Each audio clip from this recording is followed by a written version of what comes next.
ejemplo, imaginemos que hay un artista que solamente hizo 50 obras en su vida. Y todas esas 50 obras están solo en miembros de su familia. Y el artista fallece. La familia decide no vender nada. Entonces, esta obra va a aumentar de valor, no por una cuestión de especulación, pero sencillamente porque no hay oferta. Entonces, no hay que confundir la especulación. La especulación realmente son prácticas para aumentar artificialmente la cotización de un artista en el mercado. Existen muchas maneras de especular, pero la especulación nos lleva a un problema grande, que es el problema de la burbuja. Dentro de las personas que estudian el fenómeno o los fenómenos del mercado del arte y en particular del arte contemporáneo, hay la teoría de que el arte contemporáneo atraviesa una burbuja. Una burbuja es cuando tenemos un bien que sube de precio de manera estrepitosa en muy poco tiempo y alcanza valores extrañamente altos para lo que es. Y esto es una cosa interesante que pasa con el arte contemporáneo. Si nosotros imaginamos qué es lo más valioso en el arte o cuáles son los valores que le damos al arte, uno de los principales es su antigüedad. Y es normal que, por ejemplo, una obra de Leonardo da Vinci en papel alcance cifras de varias decenas de millones de dólares. Es una obra de un gran maestro italiano del Renacimiento y además de eso tiene tantos siglos.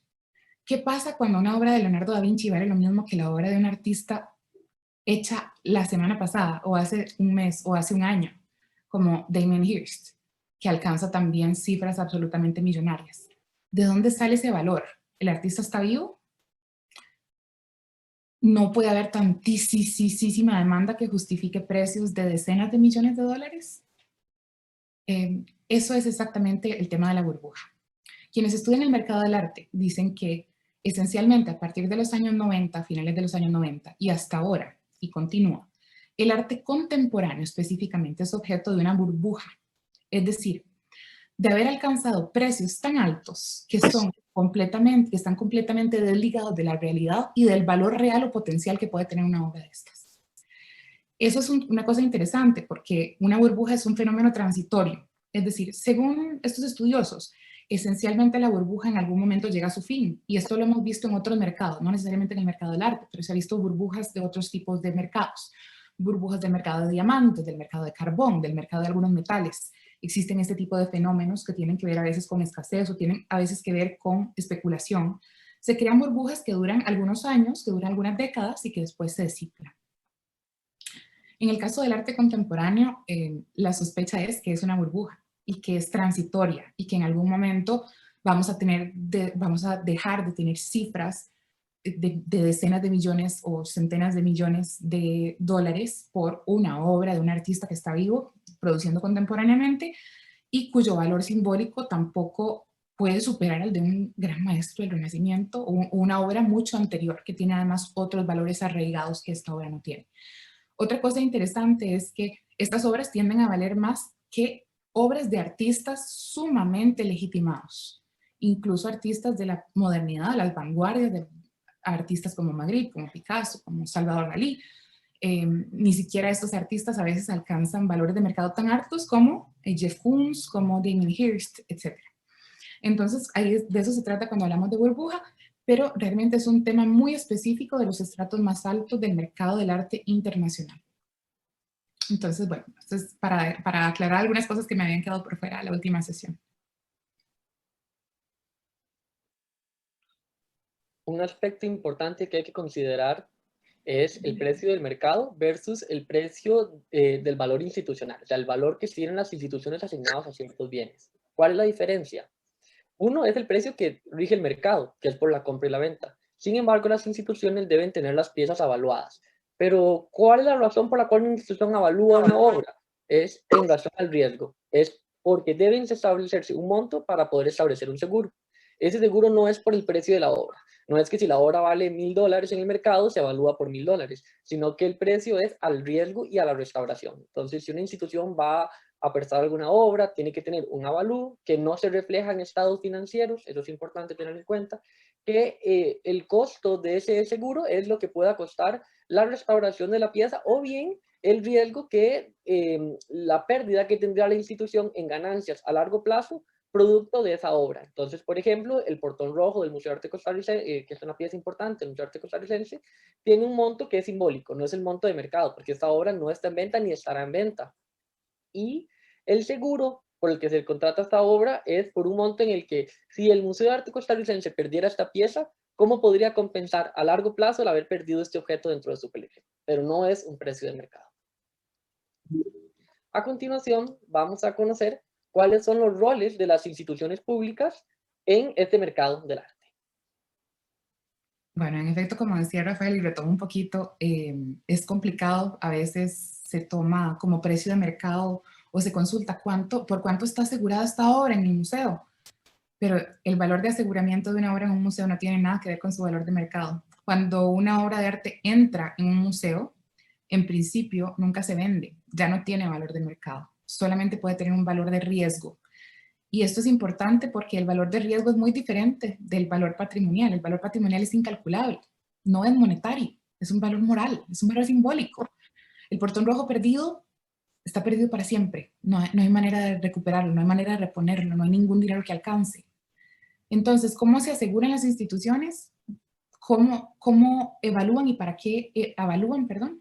Evalúan nada más para darle un valor monetario a un riesgo. Y lo interesante de esto es que la misma obra puede tener un avalúo de $1.000.000 si tienen que cruzar el Atlántico o $500.000 si se queda en el territorio de un país. Porque es la misma obra, no ha cambiado en nada, pero lo que se avalúa para un museo es el riesgo de pérdida. Entonces, entre más alto el riesgo, porque hay que volar en avión con la obra, más alto va a ser el seguro. Pero bueno, regresamos a los museos y específicamente a los museos dentro del mercado. Esto es una cuestión espinosa, el tema de los museos y el mercado. Los museos y las instituciones públicas no están dentro del mercado más que como instancias que compran de manera directa. No tienen ninguna otra participación. Sin embargo, el mercado reconoce de manera autónoma la importancia de estas instituciones en la legitimación de los artistas y de las obras. Y por eso participa de manera indirecta en el mercado. ¿Cómo? Legitimando a un artista y haciendo que la cotización de ese artista suba en el mercado.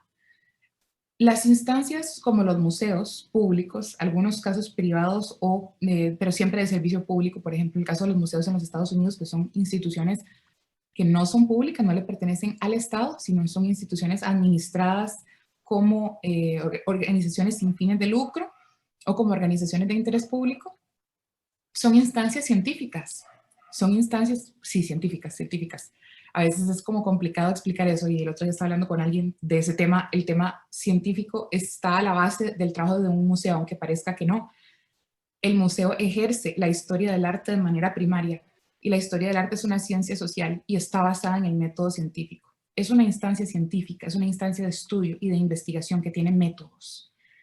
Y son instituciones que representan el interés público.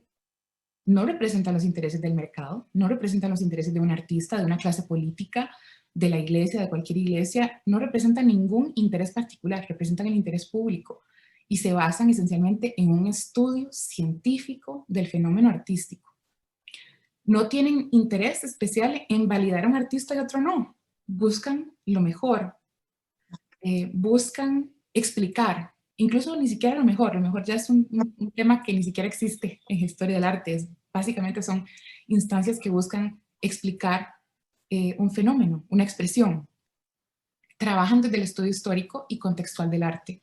No trabajan desde el interés de validar o no algo por razones políticas o mercantiles. Son instituciones completamente separadas del mercado, pero funcionan dentro del mercado legitimando artistas. Y esa legitimación lo que indica es, vean, el museo dijo que este artista tal y tal y tal, el museo lo expuso, eso significa que es un artista de buena calidad y que su obra es buena y que su obra entonces debe ser considerada como una obra que tiene un buen valor de mercado. Así es como esencialmente intervienen las instituciones. Pasemos a la siguiente. Y les voy a contar un tema, un caso, perdón, interesante, muy breve, de un artista chino que se llama Zheng Fanxi. Hace algunos años, este artista, por medio de su mecenas, un gran coleccionista chino, un empresario, logró que el Museo de Arte Moderno de la ciudad de París le diera un espacio de exposición, organizara una exposición curada por este museo, por uno de sus curadores, para exponer sus obras de arte contemporáneo. La mayoría era, creo que toda, era pintura. Y este artista, que ya había tenido algunas exposiciones en Europa y en Estados Unidos, pequeñas exposiciones, logra una enorme exposición en el Museo de Arte Moderno de la Ciudad de París, que no es el Museo Nacional, pero es un museo municipal muy importante, y presenta entonces una serie de obras en pintura que le pertenecen no al artista, sino al mecenas. Entonces, básicamente, el mecenas logra que este museo exponga a este artista chino en París durante 6 meses en el segundo museo más importante de arte moderno y contemporáneo en Francia. La siguiente. Y el artista en cuestión presenta esta gran obra que le pertenece a su mecenas, que se llama La Última Cena, y como ustedes pueden ver, se trata de una obra muy crítica del régimen político en China, una obra de muy gran formato en pintura, y se prepara entonces, todas las obras se traen de China, de la casa del mecenas, del coleccionista, y se exponen entonces en el Museo de Arte Moderno de la ciudad de París, y el siguiente. Entre varias otras pinturas bastante críticas del régimen. Sin embargo, lo interesante del asunto es que el día antes de la exposición de Saint-Fancy, el día antes de la inauguración, literalmente la noche antes de la inauguración, la obra esta que les acabo de enseñar, La Última Cena, podrías pasar la siguiente, por favor, se vende en Sotheby's. La obra está físicamente puesta en el museo, porque se inaugura al día siguiente. Y lo que se presenta en la subasta es una proyección de la obra. Y la obra se vende ese día en 23.3 millones de dólares y transforma a Zheng Fanxi en el artista chino más caro del mundo. Esto pasó hace nada, pero fue la puesta en venta en Sotheby's requería que este artista pudiera exponer su obra en un gran museo occidental. Y el marco de esto fue justamente el Museo de Arte Moderno de la Ciudad de París, que es una institución pública. Es una institución con un alto grado de legitimidad y por lo tanto con un grado de legitimación de artistas, tanto europeos como internacionales. Es un Muchísimas gracias. Bastante interesante. ¿Podrías pasar a la siguiente, por favor? Ok, ¿cuáles son los límites de las instituciones en el mercado? Las instituciones hacen exposiciones con criterios científicos de interés público. No necesariamente tienen o no deben tener ninguna otra agenda, no tienen una agenda política, no tienen una agenda religiosa, no tienen una agenda de mercado. Las instituciones buscan explicar los fenómenos de su tiempo, de su contexto, de su área de especialidad. Las instituciones deben generar pensamientos sobre las expresiones culturales más significativas de una región. Las instituciones están estrictamente inhibidas de participar en el mercado más que como compradoras. Y su trabajo científico garantiza su imparcialidad, que las convierte en instancias legitimadoras.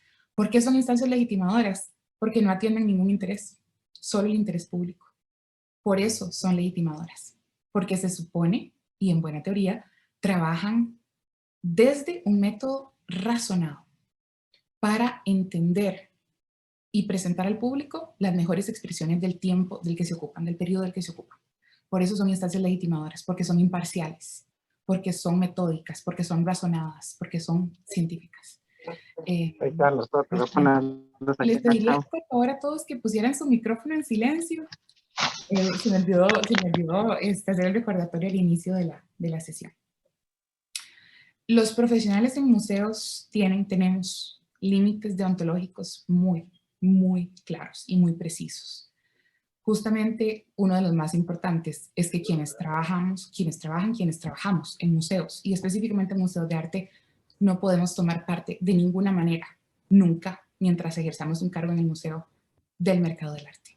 Es imposible para un director como yo, o mis colegas, o para un curador de museo, ejercer como tanto artista y vender, bueno, no necesariamente artista, pero ese es un caso muy específico, pero participar en el mercado, por ejemplo, como subastador, como perito o como galerista es un gravísimo, gravísimo error ético. Los profesionales de museos y en particular de instituciones públicas deben estar absolutamente inhibidos de participar en el mercado. Es un conflicto de intereses muy grave. Y les explico por qué. No puedo yo, por ejemplo, como imaginemos que yo soy dueña de una casa de subastas y soy directora del museo y a mí se me ocurre que entonces, como tengo obras que vender del artista Picasso, voy a organizarle en el museo a Picasso una exposición y voy a aumentar su cuota de mercado. Esa es una razón evidente y propia del funcionamiento de la institución en el mercado, que funciona de manera indirecta. Pero eso significa que los profesionales que trabajamos en museos no podemos tomar parte activa del mercado, ni como subastadores, ni como galeristas, ni como vendedores, dealers, peritos, de ninguna manera.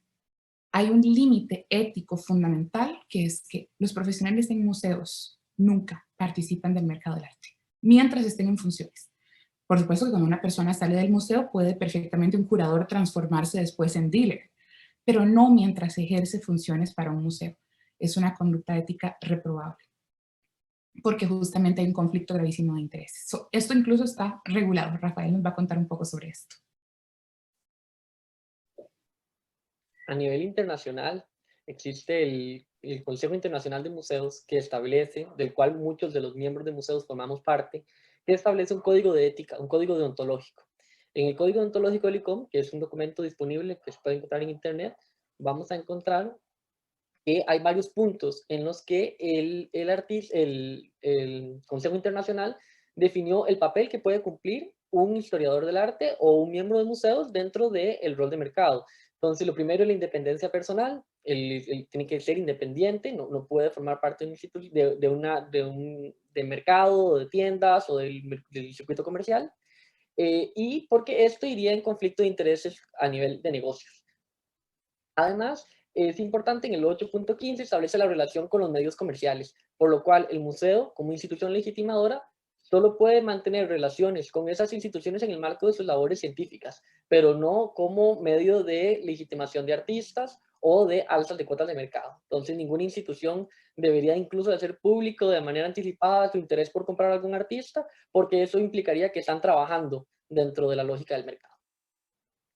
Ahora bien, hoy es hoy ya vamos a entrar a la sesión del día de hoy, que corresponde con el tema de coleccionismo estatal. La presentación la hemos estructurado en torno a 4 grandes temas, que son la introducción al coleccionismo público, el marco jurídico costarricense, que nos va a aterrizar un poquito en cuál es la situación legal actual, luego los procedimientos y trámites para la adquisición estatal según este marco legal, y finalmente la gestión de colecciones estatales, que es el proyecto en el cual el museo lleva un control sobre los bienes que han sido adquiridos. Introducción al coleccionismo público. Hay que regresarse un poquito en la historia. Vamos a hacerlo rápidamente, pero consideramos importante presentar la historia de dónde vienen las colecciones públicas, y todas nacen principalmente de las familias nobles europeas. Es donde surge realmente la idea del coleccionar, y va a ser principalmente la familia Medici en Florencia los que van a marcar la pauta para las demás familias. Esta familia tuvo acceso a muchísimo dinero, muchísimos recursos económicos, y financiaron a muchísimos artistas con los cuales crearon una imagen que les permitiera exaltar su nombre, su abolengo, y llenaron sus residencias y palacios con colecciones exorbitantes de artistas del Renacimiento, que hoy consideramos una de las etapas pues, más prolíficas del arte a nivel mundial. La familia Medici es interesante porque es una familia real, pero que cumple con muchísimas funciones administrativas de la ciudad. Entonces, por ejemplo, ellos colocan parte de su colección en los edificios públicos. Entonces, es difícil borrar esa línea entre lo público y lo privado, porque son edificios públicos con una colección privada que está a disposición de los cercanos, de la aristocracia, los ciertos círculos cercanos a la familia, y algunos miembros administrativos. Pero ¿cuál es la diferencia de estas grandes colecciones? Que estas grandes colecciones se forman a partir del gusto muy particular de la familia o del coleccionista. Entonces, si a la familia le interesaban ciertos artistas, ciertos temas, ciertos nombres, ellos van a contratar a dedo a cuáles artistas les gustaban. Entonces es por esto que en las grandes colecciones reales vamos a encontrar que hay, por ejemplo, 100, 200 piezas de un mismo artista, mientras que de otro no hubo ninguna, a pesar de que hoy día se le reconozca como alguien importante. Y es porque se construyeron a partir de un gusto muy particular. Y es Florencia la ciudad que va a realmente a marcar la pauta. Todas las demás familias reales van a querer demostrar el poder y crear esa alianza entre arte y poder que la familia Medici había establecido muy claramente durante sus años dorados de formación de la colección. Este tipo de coleccionismo se va a expandir rápidamente por las cortes europeas, tanto la católica como la protestante, y va a ser principalmente en la corte protestante, y sobre todo lo que es Holanda y Países Bajos, se va a dar un mercado muy importante de obras de arte. Ya esta idea de coleccionar y de tener grandes colecciones ya había pasado no solamente a los monarcas, sino también a las grandes familias aristocráticas.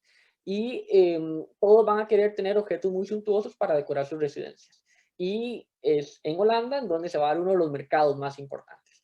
Entonces ya no es solamente que el monarca o la familia real colecciona para su disfrute personal, sino que también hay una necesidad de legitimarse y de demostrar que tienen estas grandes colecciones. Entonces, por ejemplo, aquí vamos a ver al archiduque Leopoldo Jiménez, en Bruselas, que se manda a crear una serie de cuadros de David Teniers, aunque hay de otros artistas, que representan al monarca con sus colecciones. Es alguna manera de decir, miren todo lo que tengo y todo lo que puedo adquirir. Esas colecciones, como les mencionaba, se iban armando según el gusto del monarca y según el gusto de la familia. Por esa razón, esas colecciones se van haciendo enormes. Realmente se invirtieron muchísimas sumas de dinero las históricamente en adquisición de numerosos bienes que decoraban gran parte de los edificios públicos o de los monumentos y espacios públicos. Pero estas colecciones van a van a conformarse dependiendo mucho del contexto geográfico en el que se encuentran.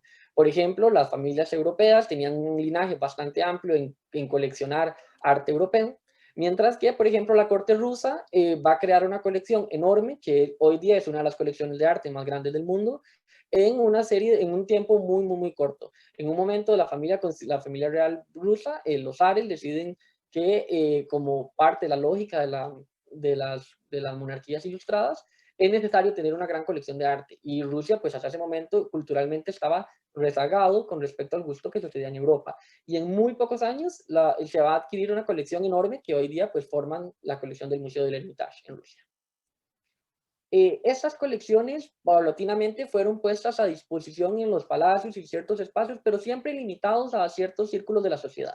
Las clases altas, ciertos estudiosos con muchísimos contactos que les permitieran tener acceso a estos espacios que siempre fueron recintos privados. Sin embargo, estas colecciones llegaron a ser tan grandes y contar con piezas tan importantes que se decide empezar a condicionar ciertos espacios en algunos edificios para albergar las pinacotecas o las grandes colecciones reales. Un ejemplo de esto es la colección de la familia real francesa, que se decide disponer en uno de sus palacios, que es el Palacio del Louvre, que hoy conocemos como el Museo del Louvre, y las obras estaban puestas para que ciertas personas, sobre todo los profesionales que llevaban la colección, ciertos artistas y ciertas personas del poder pudieran tener acceso a estos espacios. Sin embargo, con el advenimiento de la Revolución Francesa en 1789, se entiende que las colecciones pasan a ser del pueblo y es la primera vez que se tiene esta concepción de que un bien que, aunque le pertenece a una familia real, era una propiedad privada, va a pasar la colección completa a manos públicas. Y entonces, ¿qué es lo que va a suceder? Es el Museo del Louvre el que va a marcar la pauta de cómo se van a entender las exposiciones o los espacios para tener acceso a estas colecciones. Y es el momento en el que las instituciones, los museos y las colecciones van a empezar a tener un norte científico, porque ya no están coordinadas por decisiones o gustos del monarca, sino que están condicionadas por profesionales que se van a encargar de la colección, que se van a dar cuenta que hay que completarlas y que tienen que tener una orientación. Por ejemplo, se empiezan a crear ya en el siglo XX otro tipo de instituciones, los museos especializados, que van a coleccionar obras de periodos muy específicos, como por ejemplo tenemos el MoMA en Nueva York, que surge en el año 1929 y que va a coleccionar obras de arte de un periodo muy específico. Y esta va a ser la tónica con la cual se van a empezar a crear las grandes colecciones públicas en los diferentes países, como por ejemplo el mismo modelo surge en México con la creación en el 64 del Museo de Arte Moderno, que se va a especializar también en un periodo muy específico. Y también están los museos de orientación muchísimo más científica o más académica, como son los museos universitarios. Y en este caso, pues un ejemplo paradigmático es el Museo de Arte Contemporáneo de la Universidad Nacional Autónoma de México, que es un museo de una institución académica y que se coloca como un referente a nivel Latinoamérica. ¿Cómo surgen las colecciones públicas en Costa Rica? Es un poco complejo el escenario. En realidad la documentación es escasa, pero las primeras colecciones se van a crear no como legados de familias nobles. En Costa Rica no vivimos esa situación social. Las primeras colecciones van a ser retratos o ciertas obras decorativas que se encargaban para diferentes edificios públicos, como por ejemplo en su momento el Tribunal, el Ministerio de Relaciones Exteriores, la Casa Presidencial, entre otros espacios. Y también van a crearse colecciones de índole académica, como por ejemplo las colecciones de la Universidad de Costa Rica. De estas colecciones vamos a encontrar la mayor serie de retratos y documentos históricos mucho más antiguos, muchos de los cuales, como nunca se entendieron como obras de arte, sino como bienes decorativos, no recibieron un tratamiento de inventario y control como se debía. También existen otra serie de instituciones que ya surgen ya avanzado el siglo XX, que son los museos que le pertenecen al Ministerio de Cultura. Es importante entender que el término museo se aplica solamente a 5 museos, hay solo 5 museos en el Ministerio de Cultura, aunque hay otras instituciones que coleccionan. Y cada museo, todos son museos especializados, excepto el Museo Nacional. El Museo Nacional tiene una colección generalista, colecciona de varias cosas, arqueología, botánica, y entre ellos obras de arte. Fue la institución que coleccionó arte antes de la creación del Museo de Arte Costarricense. Pero también van a aparecer otras instituciones coleccionistas que dentro de sus colecciones van a tener obras de arte, como por ejemplo el Museo Juan Santa María, que es un museo histórico, igual que el Museo Calderón Guardia, y el Museo de Arte Costarricense, que se funda en el 78, y que va a ser la institución que va a dedicarse a coleccionar obras de arte ya para el Estado. Aunque también, ya avanzado, se va a crear el Museo de Arte y Diseño Contemporáneo, que tiene una colección de arte que está acotada a un periodo específico. Es gracias a estos museos que se crearon avanzado el siglo XX que el Estado cuenta con las mejores colecciones para demostrar la historia del arte costarricense. Son en estas instituciones donde se resguardan las piezas más destacadas o más reconocidas, como por ejemplo, ahora vimos el caso del Portón Rojo, o el retrato de Yolanda, el Domingueando, son ciertas piezas que se vuelven insignes dentro de la historia costarricense. Ahora bien, hay otras instituciones dentro del Ministerio de Cultura que también van a coleccionar obras, pero por otras razones, como por ejemplo está el Teatro Nacional, que tiene obras desde su creación, el Archivo Nacional, la Biblioteca Nacional, el Centro Cultural Histórico José Figueres Ferrer, o la Casa de la Cultura de Punta Arenas. Son diferentes escalas, diferentes poderes adquisitivos, pero también van a tener obras dentro de sus colecciones. Otros espacios o receptáculos muy importantes para obras de arte a nivel del Estado son los museos públicos, que no pertenecen al Ministerio de Cultura, como por ejemplo los museos municipales. En este caso tenemos aquí ilustrado el de Cartago o el de Guanacaste. O algunas instituciones que tuvieron actitudes coleccionistas muy establecidas, muy organizadas, como lo fue el Banco Central para adquirir oro o el Museo del INS para adquirir jade, que también crearon colecciones de arte en sus instituciones. Otro tipo de museos que hay en el país son los museos universitarios, que tienden a ser más museos especializados, o museos, en el caso del Museo Mazo Cerro, es un museo generalista que conserva muchísimas colecciones, pero que también, de alguna manera, velan por el patrimonio artístico de la institución. A continuación, les dejamos 2 links sobre 2 textos para quienes estén interesados en conocer la historia, la evolución de cómo se fueron creando las colecciones de arte del Estado, que es primeramente Eugenia Zabaleta Ochoa con la construcción del mercado del arte en Costa Rica, acciones estatales, políticas culturales y colecciones públicas del 2050 al 2005, y Gabriela Saint-Shelby con el coleccionismo estatal de artes visuales en Costa Rica y sus narrativas, que son 2 textos de muy recientes publicación, 2019-2020, pero que tienen todo un historial muy completo y organizado de cómo se fueron conformando las colecciones públicas, y que les invitamos a conocer.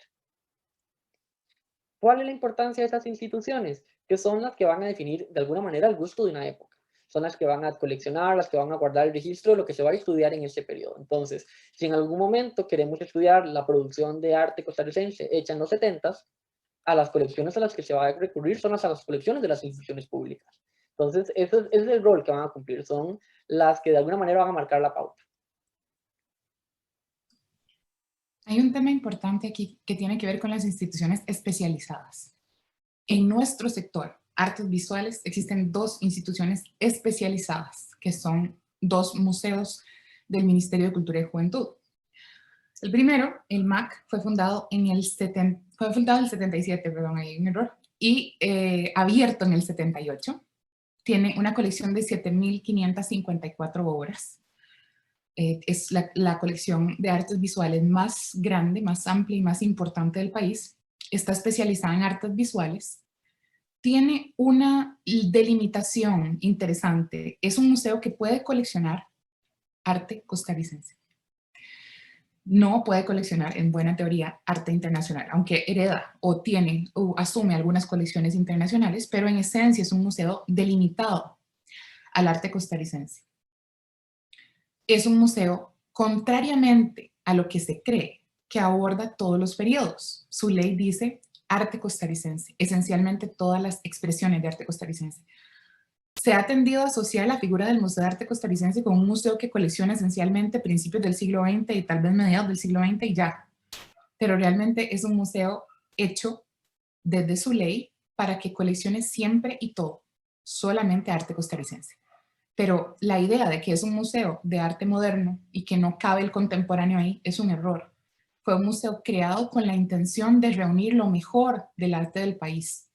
Pero sí tiene esa delimitación, no es un museo internacional, tiene ese límite, que es un límite de valorizar la expresión nacional.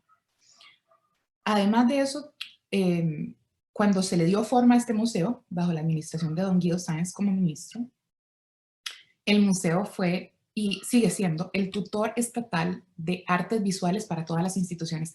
Y esto es una potestad muy interesante, porque finalmente el museo se convierte en una especie de regulador del patrimonio artístico nacional en todas las demás instituciones del Estado.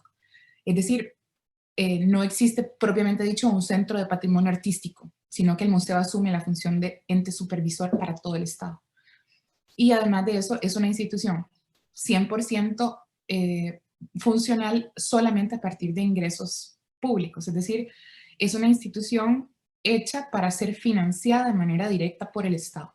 Es digamos, una herencia del modelo del Estado bastante paternalista y que cree en esta importancia del patrimonio y de mantener el patrimonio desde el Estado en el mejor entendimiento de la importancia de ese patrimonio.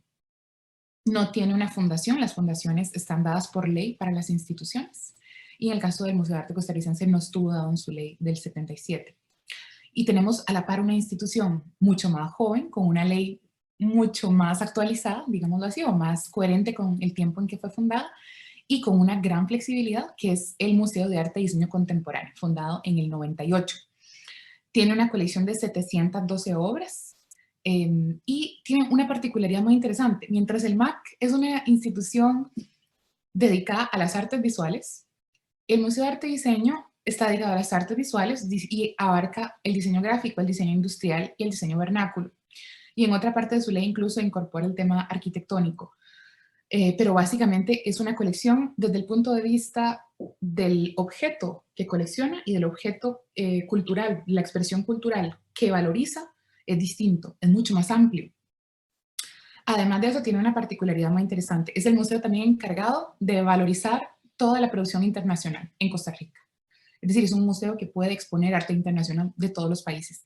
Cierto que su programa en los últimos años se ha concentrado específicamente en la región centroamericana, pero es un museo que por su ley tiene la potestad de presentarnos al público arte de todos los países, mucho más flexible que el Museo de Arte Costarricense. O tiene una misión distinta. También es interesante que es un museo que por su ley tiene una restricción temporal, a diferencia del Museo Nacional, del Museo de Arte Costarricense. Es una ley que dice que este museo básicamente funciona con una restricción de tiempo. Solamente se ocupa del arte de las últimas décadas del siglo XX y las primeras del siglo XXI. No es un museo, digamos, permanente, es un museo con un periodo específico. Esto pasa en muchos países con museos especializados, algunos especializados, por ejemplo, primera mitad del siglo, después de las guerras, algunos museos siglo XIX, como el Museo d'Orsay en París, son museos especializados por periodo. Este es un museo especializado por periodo, tanto que el Museo de Arte Costarricense es un museo especializado por geografía. El Museo de Arte y Diseño no tiene ninguna tutela sobre bienes del Estado ni sobre patrimonio en general, tiene ingresos públicos y privados por medio de su fundación que le está además dada por ley. Entonces vemos una institución creada en los 70, finales de los 70, que es una colección también especializada, digamos, en el tema, que es arte costarricense, y otra que es mucho más amplia, es decir, es internacional y nacional, pero está restringida en el tiempo. Solamente atiende unas décadas, es decir, más o menos las últimas décadas del siglo XX, las primeras del XXI, años 70 en adelante y hasta las primeras décadas, básicamente. Entonces hay una restricción de tiempo que es muy interesante. No se define tampoco el término contemporáneo. Para tener una pregunta que está en el chat en este momento de don Carlos Lenz, eso es lo que dice la ley, don Carlos, las primeras décadas, las últimas décadas del siglo XX y las primeras del siglo XXI. No sabe, o sea, así quedó redactado el texto de ley. Esto se presta a interpretación. Podríamos asumir que las últimas décadas son las últimas 3 y las primeras 3 del siglo siguiente. Entonces eso nos daría un margen de, qué sé yo, de 1970 al 2030. O podríamos hacer más amplios, desde 1960 al 2040. Pero ese es el rango, digamos, no va a ser, son las primeras y las últimas. Entonces, no sabemos quién decide. Es una cosa dada por la ley, pero que es suficientemente amplia como para que exista un margen. Claramente, hay un tema sobre el Museo de Arte y Diseño, me estoy refiriendo, como hay una restricción temporal, sea la necesidad de eventualmente actualizar la ley para darle un margen posterior, o bien cerrar la colección en ese margen, que es lo que, por ejemplo, hizo el Museo d'Orsay, que fue el ejemplo que cité ahora. El Museo d'Orsay se ocupa solamente del siglo XIX, adquieren obras del siglo XIX, punto. E incluso no llegan, ni siquiera tocan el final del siglo XIX, sino que hay un margen muy específico en esa especialización, es una especialización temporal. No necesariamente esto condena a una extinción de ese museo. Un buen ejemplo de esto es el Museo del Louvre. El Museo del Louvre en París sigue adquiriendo obras, pero perdón que saque esos museos, pero son casi que los que tal vez conozco un poco mejor, pero hay museos por época que siguen coleccionando, que siguen comprando y que siguen exponiendo. El trabajo de un museo nunca se termina, es un trabajo de investigación. Entonces, los museos como el Museo del Louvre, por ejemplo, puede hacer una exposición nueva que presentó en invierno pasado de Da Vinci. Es un artista de hace 500 años. Y hay información nueva sobre él. Los museos siguen investigando y siguen produciendo conocimiento y siguen produciendo exposiciones y material educativo y material científico. Y esto es muy importante. El hecho de que una institución esté limitada temporalmente no significa que la institución deja de existir en ese momento, sino que la institución se ocupa del arte de ese periodo, nada más. No se ocupa del arte de otros periodos. Esto pasa con el Museo del Louvre, eso pasa con muchos otros museos específicos. Son museos especializados. La mayoría, y como explicó ahora Rafael, la mayoría de museos que entendemos actualmente, que conocemos actualmente, son museos especializados. Quedan muy pocos museos generalistas. Un ejemplo de un museo generalista es el Museo Nacional. El Museo Nacional tiene arqueología, historia, etnografía, botánica y además de eso arte. Es un museo que tiene muchísimas colecciones distintas y no tiene marco temporal. El Museo de Arte Costarricense tiene marco temático, arte costarricense de todos los periodos, y el Museo de Arte y Diseño es arte costarricense e internacional, pero solo de un periodo. Esos últimos dos que tenemos aquí en pantalla son museos especializados. Entonces, bueno, eso es básicamente los museos especializados por fecha. Rafael, te dejo presentar esta parte.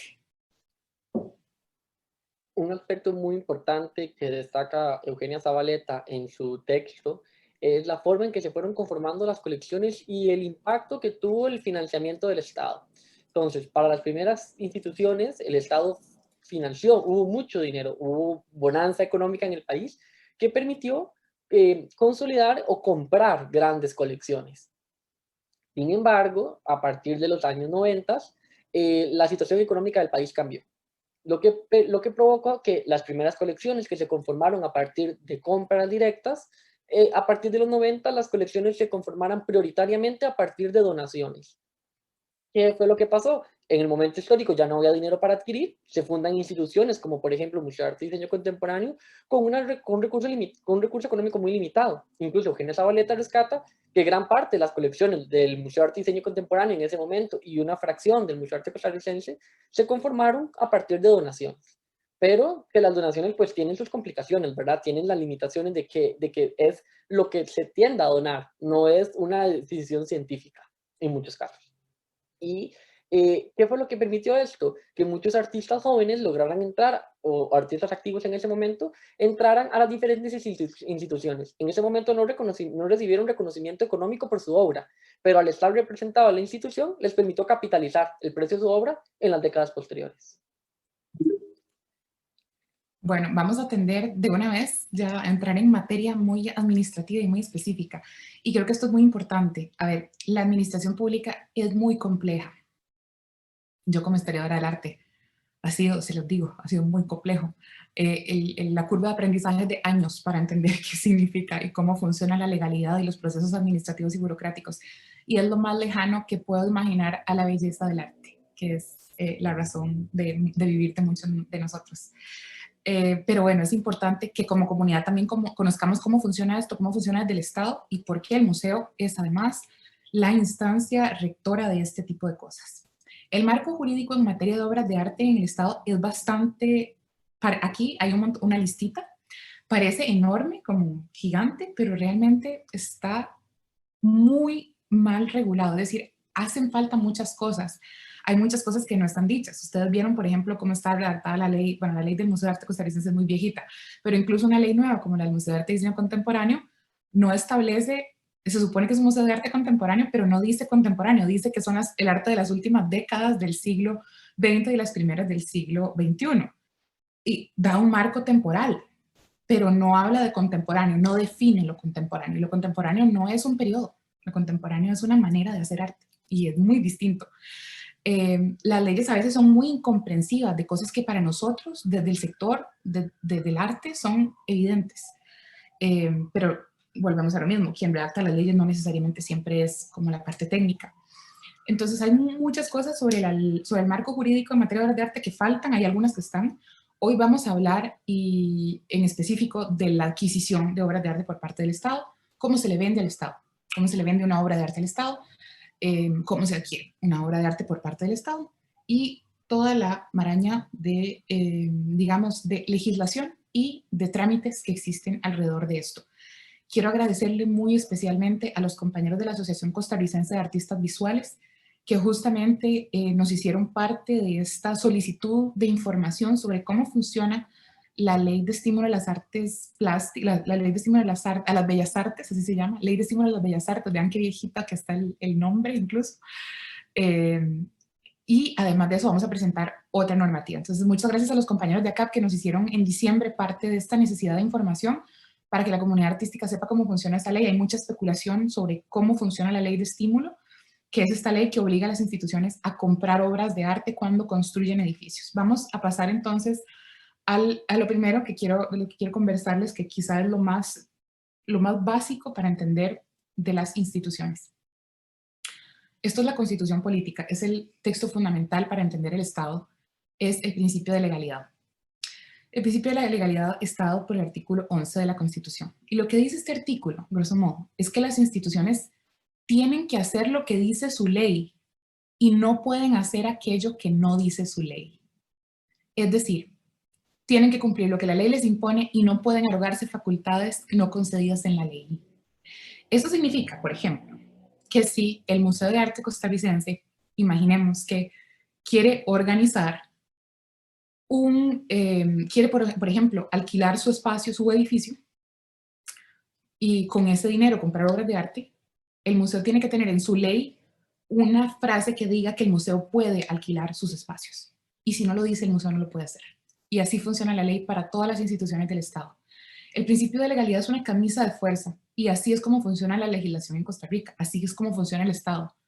Por eso es necesario hacer tantas leyes, porque cada vez que hay que hacer algo, hay que hacer una ley que diga que la institución lo puede hacer. Entonces es una maraña de leyes y reglamentos y modificaciones, porque a la base el principio de legalidad nos dice que las instituciones tienen que hacer lo que su ley dice y no pueden hacer más que lo que su ley dice. Esta es la base para comprender todo lo que sigue. Vamos a pasar entonces a una ley que quizá muchos de ustedes no conozcan, que es la ley 5179, que es antes de la ley de estímulo a las bellas artes. Es una ley un poco más vieja.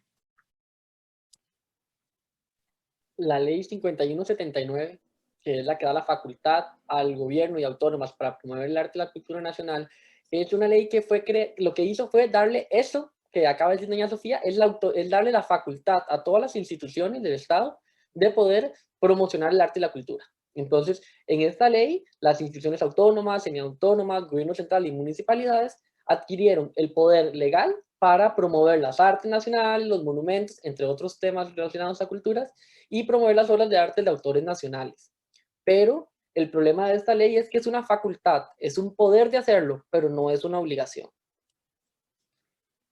Ahora vamos a ver, dentro de esa misma ley, en el artículo 5, indica que las instituciones que destinen, que vayan a construir o proyectar edificios, proyecten edificios para la prestación de servicios de directos a la población o servicios administrativos, eh, tienen que dedicar un porcentaje para la adquisición de obras de arte. Pero ¿cuál es el problema con esta ley? Que dentro de lo que hay que dedicarle fondos para adquisición está lo mismo para murales, pinturas y esculturas como para lámparas, obras de artesanía, muebles. Entonces, le da la facultad, le pide que compre, pero el rango de lo que tiene que comprar es tan amplio que se puede comprar cualquier cosa y decir que se está cumpliendo con la ley. Entonces, eso lleva a un problema, porque en vez de patrocinar las mejores artes, se puede justificar el gasto con la compra de una lámpara, por ejemplo. Luego, en el artículo 6, también le da una facultad a las instituciones para promover becas, premios, subsidios, patrocinar exposiciones, y fue el marco legal que ha permitido que muchas instituciones generen exposiciones, como por ejemplo el Museo del Jade.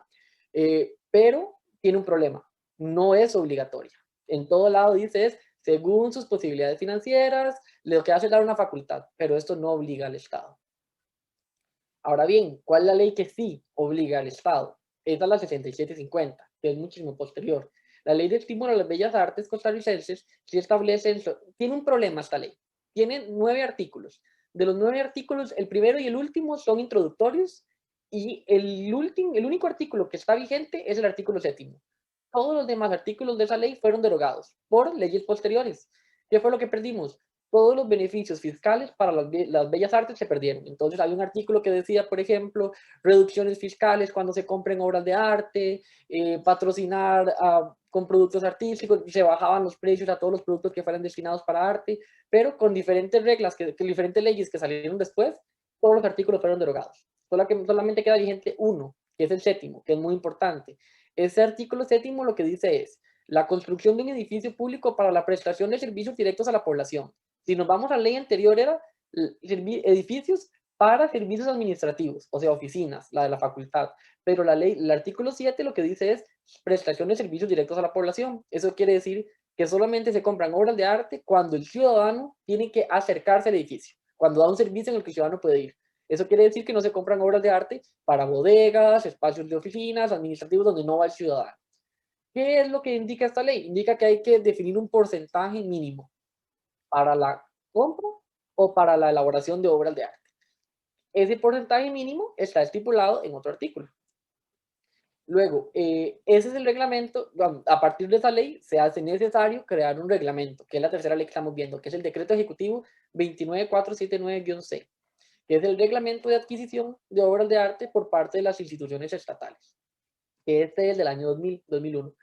En este artículo lo que indica es que indica los porcentajes que hay que invertir, son unos porcentajes específicos para cumplir con el artículo anterior, y en esta también se establece que todas las instituciones del Estado que vayan a adquirir obras de arte tienen que pasar previo por la autorización del museo.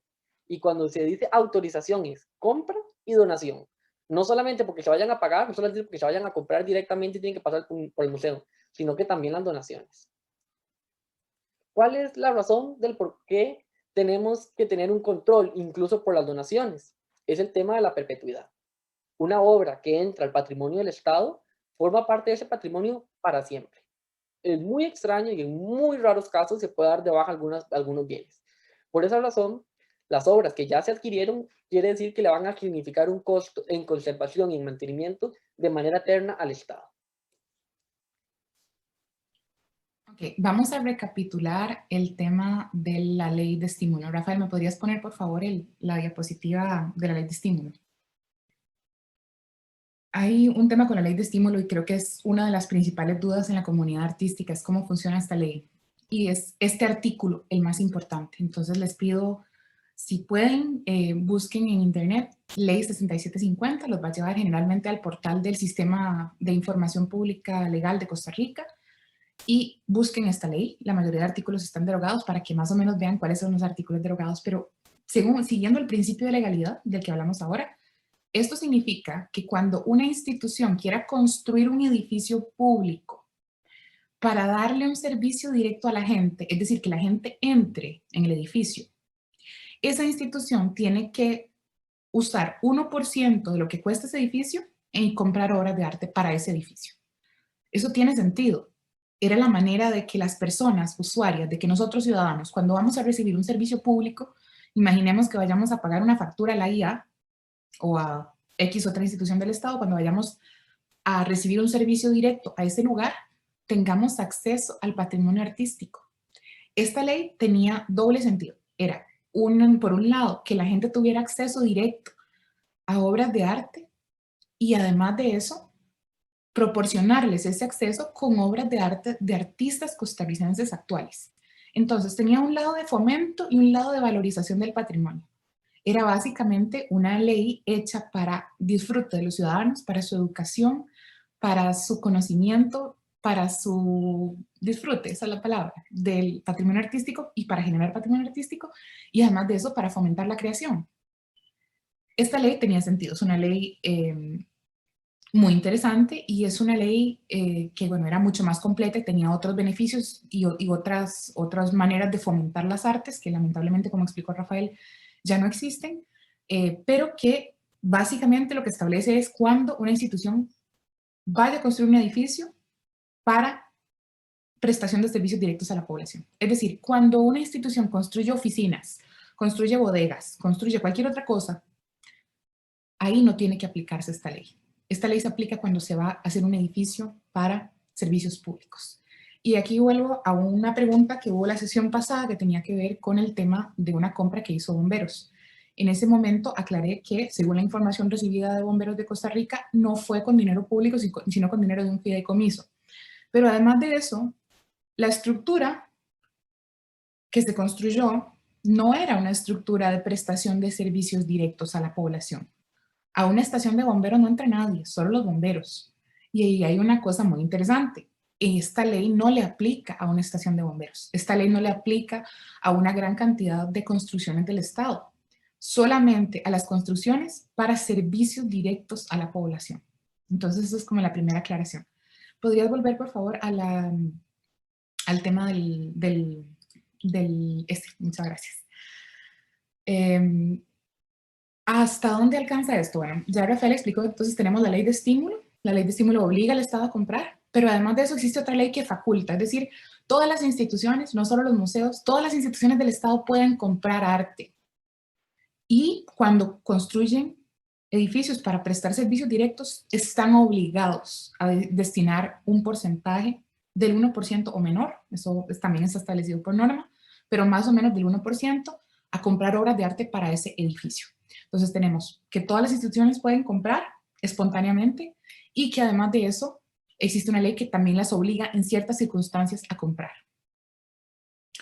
Y como explicó Rafael, a partir del año 2001 existe un reglamento, que es un decreto ejecutivo, que es el decreto ejecutivo 29479-C. Ahí lo tienen en el código QR si lo quieren consultar, que dice cómo las instituciones tienen que adquirir obras, cuál es el proceso. Y esto justamente tiene raíz en que era necesario estar seguros de que lo que el Estado estaba adquiriendo era lo mejor, de mejor calidad y que se podía conservar. De nada nos sirve, por ejemplo, adquirir una obra de arte para un espacio público abierto, en concreto armado, porque va a durar menos de 50 años. No es un material apto a la conservación. Entonces, era necesario que una instancia técnica supervisara qué se adquiría, si tenía calidad conceptual, si tenía calidad estética, artística, si tenía calidad y en sus materiales que la hiciera objeto de una conservación viable. Entonces, a partir del 2001 existe este reglamento que básicamente dice que cualquier institución que quiera adquirir una obra, sea por donación o sea por compra, en el marco de la ley de estímulo o por compra espontánea, tiene que pasar por el Museo de Arte Costarricense para obtener una autorización. Entonces, justamente en el año 2018 hicimos una consulta para entender el alcance, porque eso no estaba claro. ¿Cuáles instituciones tienen que pasar por el museo para que el museo apruebe? La asesoría jurídica del Ministerio de Cultura y Juventud se pronunció en el año 2020, el año pasado, a finales, y nos indicó que todo el Estado, en teoría, todo el Estado está obligado, todas las instituciones públicas, empresas del Estado, sector municipal, todos están obligados a aprobar sus compras previo a realizarlas por parte del Museo de Arte Costarricense para garantizar que estas obras son conservables, que se pueden dar mantenimiento en el tiempo y que no se van a destruir, y además de eso, que son de buena calidad. Entonces, sobre esto, ¿qué pasa cuando una institución no pasa por el museo? En buena teoría. Podrías pasar al siguiente, por favor. Si una institución recibe en donación después del 2001 una obra sin pasar por la aprobación del museo, es una adquisición irregular. Es decir, es una obra que está hecha, es una donación que está hecha fuera del marco legal, irregularmente. Si una institución pública compra sin la aprobación del museo después del 2001, es una adquisición irregular. Es decir, está hecha fuera de la normativa. El Museo de Arte Costarricense es la instancia técnica que debe aprobar todas las compras, y esto tiene una razón de ser. Resulta que antes de esto, ya el museo tenía la obligación de supervisar todas las colecciones del Estado. Eso lo vamos a ver al final de esta presentación. Pero ¿cómo el museo puede supervisar algo que no sabe qué es? Entonces, tiene sentido que en el 2001 la administración se preocupara, en ese momento el Ministerio de Cultura y Juventud, porque el museo tuviera que pronunciarse técnicamente si la obra era buena para ser adquirida por el Estado y si la obra entonces valía la pena, cualquier obra que se adquiera, la conservación, como dijo Rafael, eterna, porque conservar una obra es caro, es muy caro. Y conservarla para siempre es caro para siempre. Para el Estado, es decir, para el erario público, es decir, para el contribuyente. Entonces era necesario garantizar que lo que entrara a colecciones del Estado fuera lo mejor. Y esto nos lleva a cómo se adquiere, cuáles son los modos de adquisición del Estado. Pero vamos a entrar entonces en un capítulo de procedimientos y trámites de adquisición estatal, justamente cómo le vendemos al Estado, cómo le donamos al Estado, a los museos o a cualquier institución.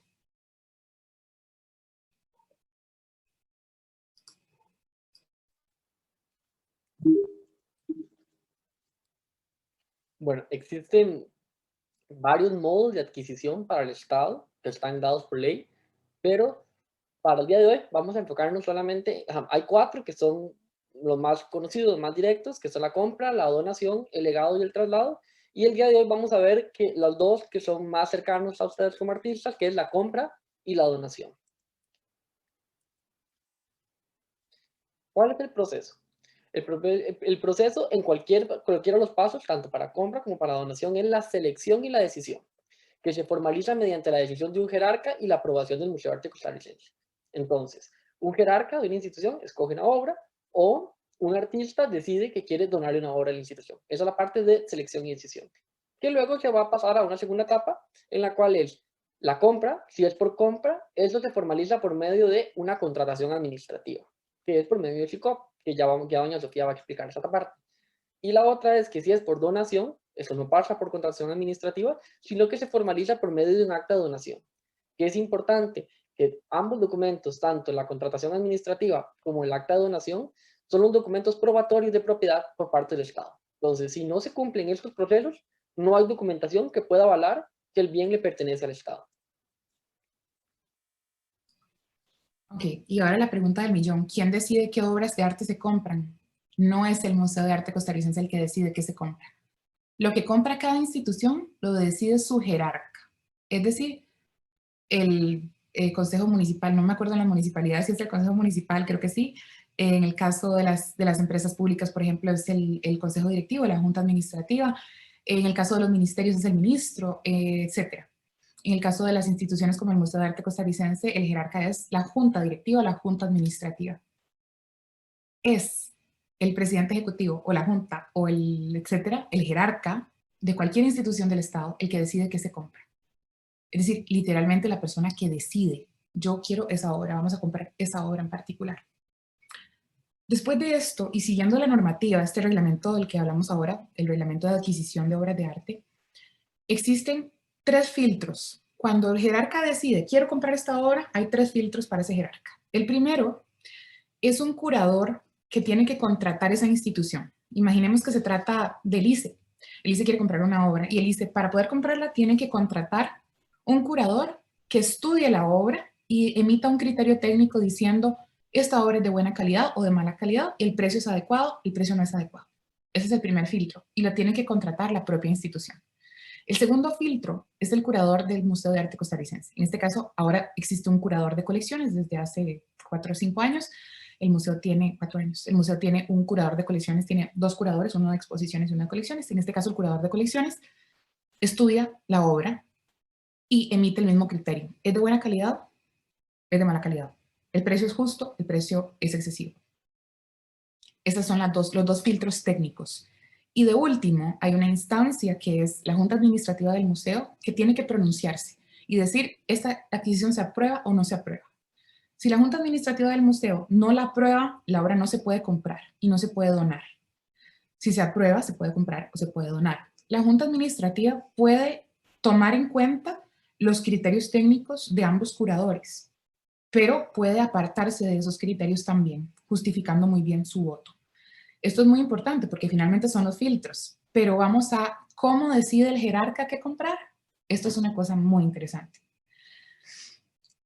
El jerarca de una institución, según la ley en Costa Rica, no tiene ninguna regulación para escoger las obras.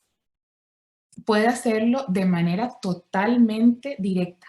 Puede decidir comprarle a ese artista porque quiere comprarle a ese artista y punto. Es decir, no requiere abrir concursos, no requiere, no interviene en esta decisión ninguna instancia científica o técnica. Todas las otras instancias son solo filtros para decir que sí o que no, pero los curadores ni el Museo de Arte Costarricense le pueden decir compre esta o compre esta otra. Eso es una decisión del jerarca de cada institución. Esto no funciona así en la mayoría de países, como ustedes podrán imaginar. Quienes deciden qué se compra son instancias técnicas, generalmente son curadores del Estado, colegiados inclusive, que deciden, hacen listas de las cosas que hay que comprar. En Costa Rica no, en Costa Rica funciona desde el jerarca de cualquier institución, es decir, desde la persona que ocupa un puesto temporal o permanente, o de un colegio, de un órgano colegiado como una junta que deciden voy a comprarle a ese artista. Y como ustedes se imaginarán, o como ustedes lo han vivido incluso, me imagino, eh, podemos entender que esto genera un gran riesgo de parcialidad en cómo se escogen las obras, porque no obliga a que haya un concurso público, no obliga a que haya que seleccionar a partir de algo, no obliga a que muchos artistas sean considerados. Esto nada más obliga a que se compre arte y que el jerarca puede decir qué quiere comprar y a quién. Los otros filtros son para decir que sí o que no, pero no pueden decidir. La decisión releva exclusivamente de ese jerarca. Y por supuesto, ese jerarca no necesariamente sabe, o no, tal vez no tiene necesariamente ni herramientas ni criterios técnicos para decidir, bueno, es que es mejor esto que esto. Y además de esto, esta normativa que tenemos no considera transparencia en esa selección. Nada más le da al jerarca total libertad de escoger cualquier obra de arte de cualquier artista y presentarla como una opción para compra. Aunque, como vimos, hay una ley que faculta a las instituciones para abrir concursos. Esto generalmente no se hace porque no está obligado por la ley. Nada más está facultado, pero no está obligado. Entonces, bueno, ese es un problema que tenemos desde esta ley y que algunos de ustedes nos han hecho preguntas sobre eso. ¿Cómo se decide la compra? Pues se decide por la decisión directa de un jerarca de cualquier institución que tenga que comprar o que quiera comprar obras de arte. No hay ningún proceso que obligue, ninguna ley, norma que obligue a que se consideren varias opciones, a que se abran concursos públicos, eso no existe.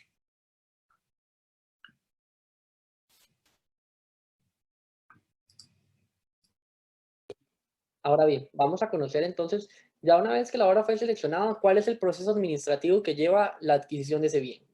El primero es la dictaminación. Eso está establecido en el artículo 3 del Reglamento de Adquisición de Obras de Arte por parte de las instituciones estatales.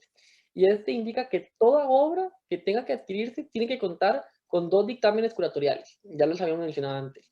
El dictamen curatorial que viene desde un curador externo, que es contratado por la institución que quiere comprar para avalarle la obra que ellos desean comprar, Y el otro es el dictamen curatorial interno, que es el que realiza el curador del museo.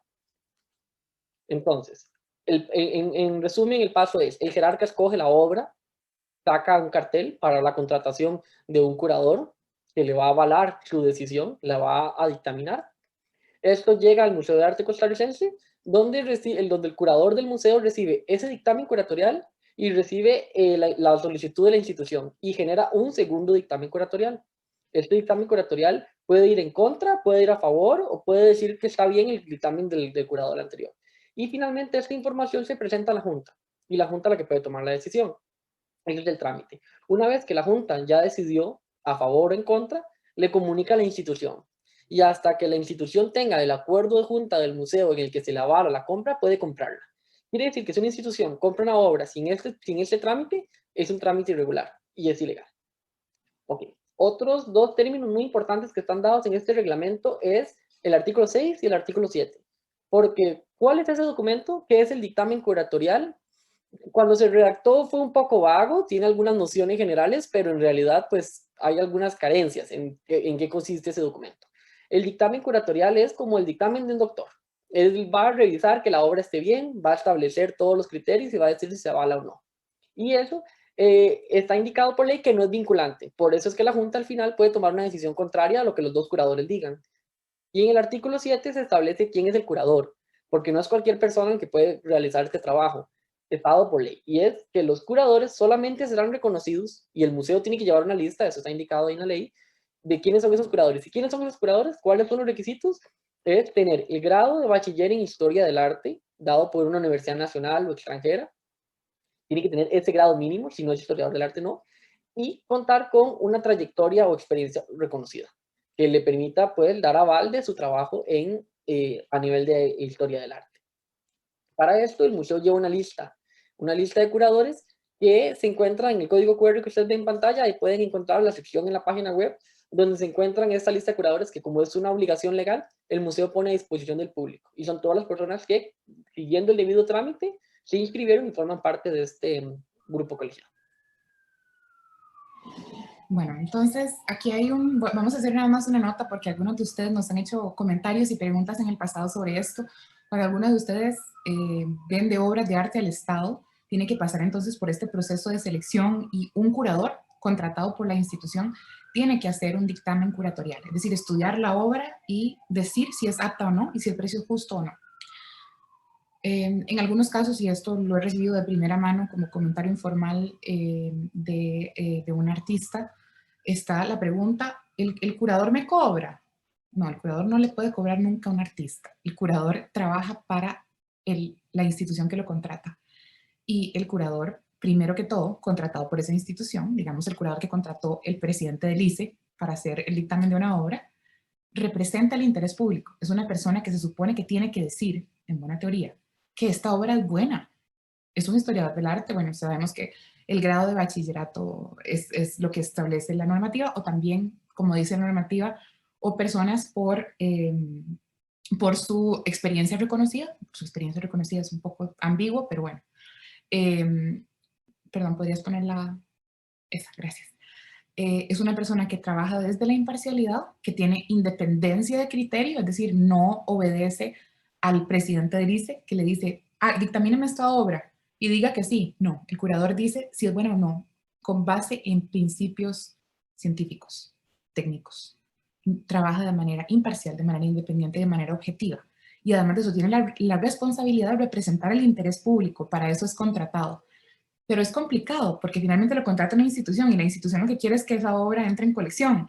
Entonces, el problema fundamental de esta figura es que representa el interés del jerarca y no el interés público. Es decir, no el interés del ciudadano, sino el interés del jerarca que quiere comprar la obra. Además, básicamente admite que cualquier persona que tenga un grado de bachillerato en historia del arte puede hacer este trabajo. Lamentablemente no contamos con un colegio profesional que establezca una deontología o una metodología incluso para hacer peritaje de obras de arte, y la formación en bachillerato es totalmente insuficiente para un historiador del arte para que pueda dictaminar una obra. Esto es irreal, pero bueno, es básicamente como está redactada la normativa hasta el momento. Por supuesto que además de eso, un historiador del arte que venga graduándose de la escuela, por ejemplo, o que tenga muy poco tiempo, que nada más haya trabajado arte de principio de siglo como investigación, no está al tanto de lo que está pasando en el arte actual, ni de la historia del arte más reciente, ni tampoco sabe cómo funciona el mercado. ¿Cómo va a decir si ese precio es justo? Estamos dándole demasiadas responsabilidades a una persona con un conocimiento que no es suficiente por naturaleza. Tampoco necesariamente esta persona entiende el alcance de su responsabilidad. Está diciéndole que sí o que no, o sobre todo que sí, a una obra que tal vez no sea adecuada y que todos vamos a tener que pagar para siempre su mantenimiento por medio de impuestos. Además de eso, esta figura, esta manera en que la ley está redactada, hace que exista un riesgo de potencial enriquecimiento ilícito y esto, digamos, como feedback que hemos tenido de la propia comunidad artística, en que hay curadores que le dicen, bueno, si quiere que yo le, que, o he existido en el pasado, que si quiere que yo le apruebe esta obra, me tiene que pagar una comisión. Y esto es totalmente ilegal, pero en efecto es un potencial riesgo de que el curador quiera cobrarle al artista.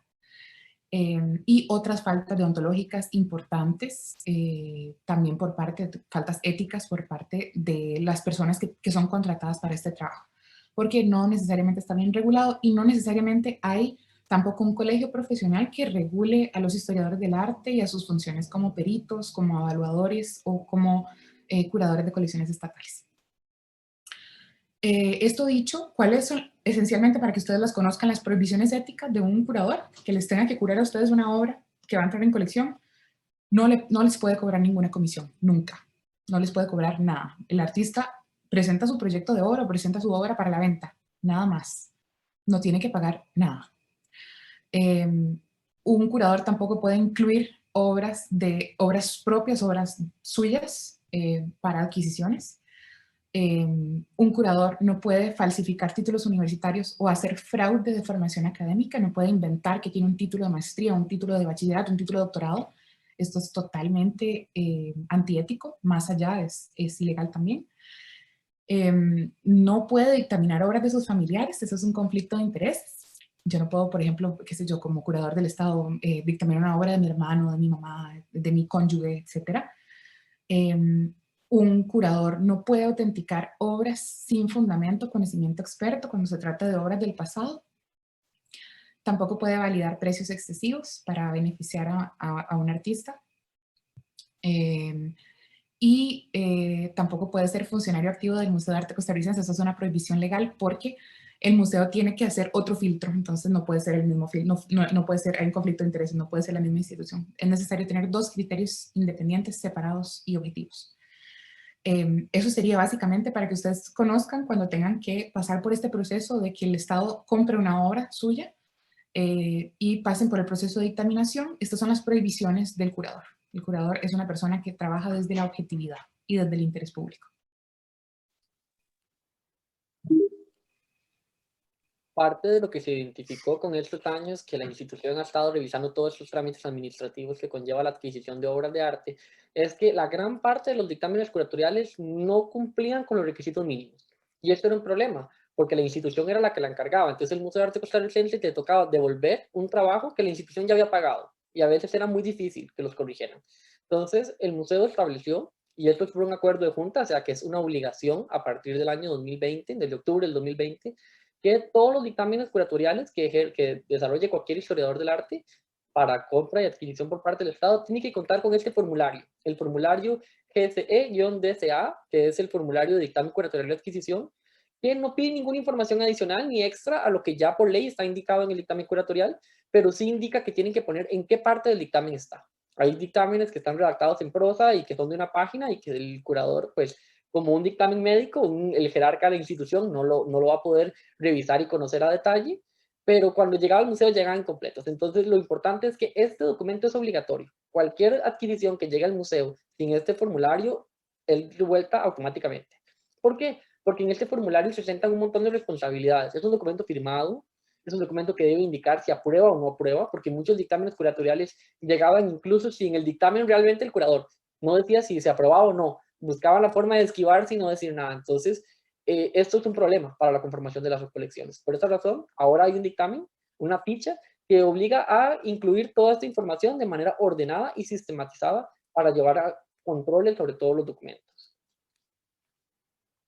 Ahora bien, para el proceso de adquisición, ya vimos el proceso que se debe seguir para la compra. Ahora vamos a conocer cuál es el trámite para la donación. No, perdón, Perdón, Rafael, para la compra. la compra. Bueno, ya vimos el trámite previo. El número 1 es selección y decisión. ¿Quién decide? ¿Cómo decide? ¿Qué filtros pasa? Ahora vamos a entrar en materia de compra. ¿Cómo se compra? ¿Cómo se le vende al Estado? ¿Cómo compra el Estado? ¿Podrías pasármela, por favor? Ok, entonces, todo lo que se compra en el Estado está obligado por una ley, como ustedes podrán imaginar, que es la Ley de Contratación Administrativa, que también tiene un reglamento.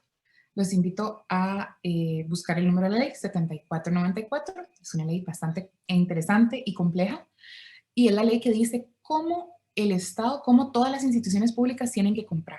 Por supuesto que esta ley básicamente trata de que el Estado siempre pague el mejor precio posible, es decir, que nunca sea estafado, que tenga suficiente oferta y que escoja de esa oferta lo mejor y al precio más bajo, porque son recursos públicos.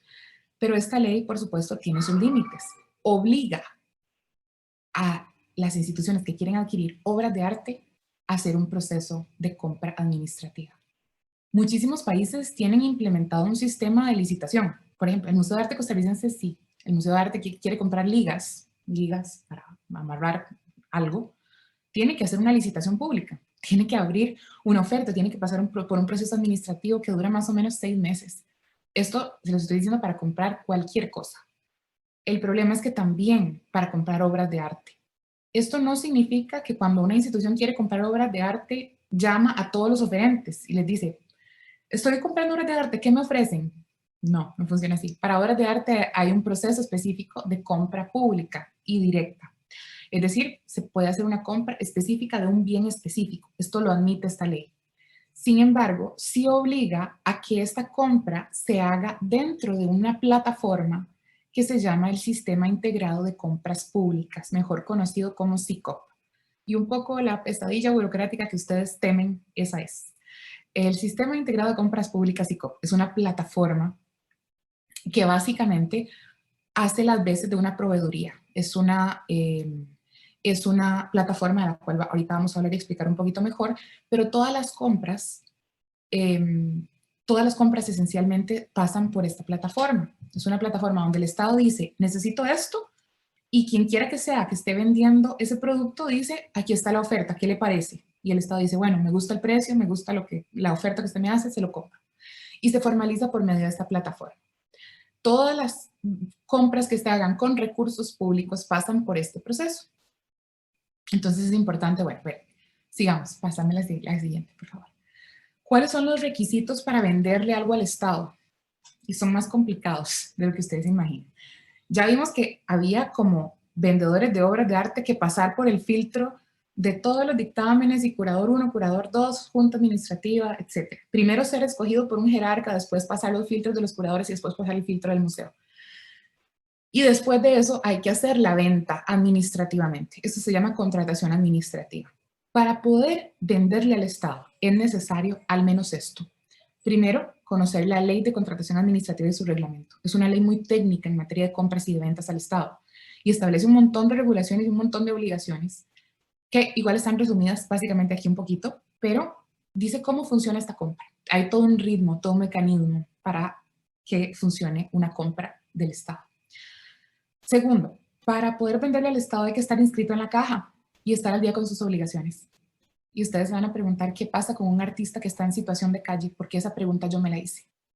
¿Qué pasa con un artista que no tiene dinero para comprarse una computadora, para inscribirse en SICOP?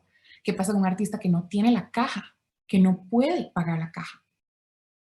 No hay respuesta para eso. Es decir, un artista que no esté metido dentro de este sistema no tiene acceso a una compra pública. Y eso es fundamentalmente injusto.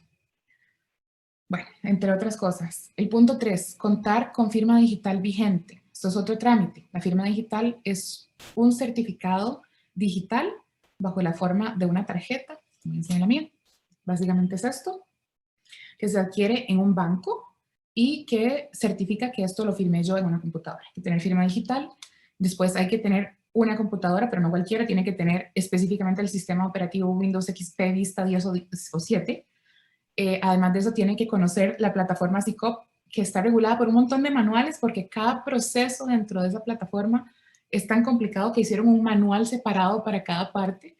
Y después de eso tiene que estar, por supuesto, inscrito en esta plataforma como proveedor del Estado, y además de eso, tiene que la persona poder pagar una garantía de cumplimiento. Es decir, antes de hacer la venta, tiene que decirle al Estado, yo me comprometo a entregarle el bien y aquí como garantía le dejo un 1% de lo que usted me va a pagar.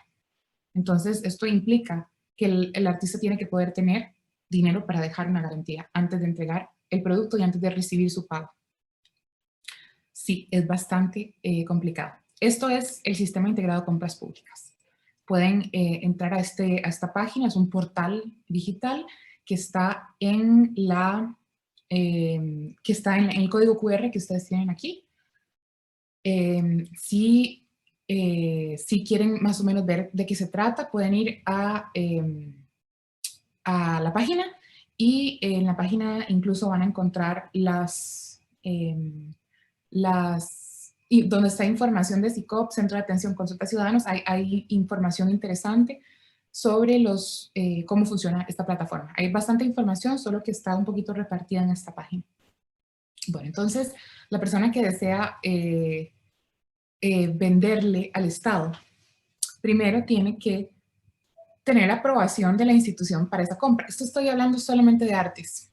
Primero, si yo le quiero vender una obra al Estado, tengo que haber tenido que la aprobación del jerarca. Esencialmente el jerarca me llama y me dice, quiero comprarle una obra. O yo logré que el jerarca me comprara una obra.